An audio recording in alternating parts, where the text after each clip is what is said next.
সমস্ত সেক্টরে তারা বিদ্রোহ করেছে এবং তারা ভাগ করেছে, বৈষম্যের শিকার হতে হয়েছে। আজকে আমাদের যে সেনাবাহিনী এবং আমাদের ভোটার গার্ডের মধ্যে যে আজকে আমরা কথিত গল্প শুনি, এই গল্পের আড়ালে অনেক বড় নাটক রয়েছে।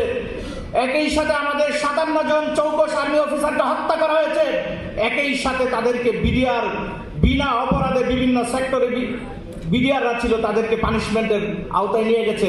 আমি আমার বক্তব্য লম্বা করতে চাই না। আমার সামনে রাজনৈতিক নেতৃবৃন্দরা আছেন, বিএনপি এবং জামাত।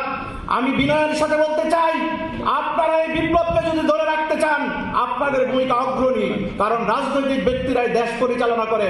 আপনারা ভাইয়ে ভাইয়ে মিলে থাকবেন।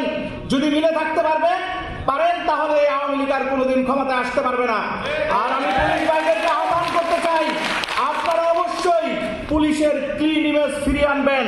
এবং আমি বিনয়ের সাথে বলতে চাই পুলিশ কমিশনারকে, আমরা যারা মানবাধিকার সংস্থায় কাজ করি, আপনাদের ট্রাফিক বিভাগের কেউ যদি থাকতো এই বিষয়টা আমি তুলে ধরলে ভালো হতো। আমি ডিএমপি কমিশনারের মাধ্যমে আমি বলতে চাই, আপনাদের ট্রাফিক ব্যবস্থা নিয়ে পুনর্বার ভাবা উচিত। আমাদের সারা বাংলাদেশে 12,500 ওয়ার্কার আছে। আপনারা যদি আমাদের কাছে সহযোগিতা চান, অবশ্যই আমরা বিনা শর্তে সহযোগিতা করব। মেইন রোড ছাড়া অনেক গলি রোড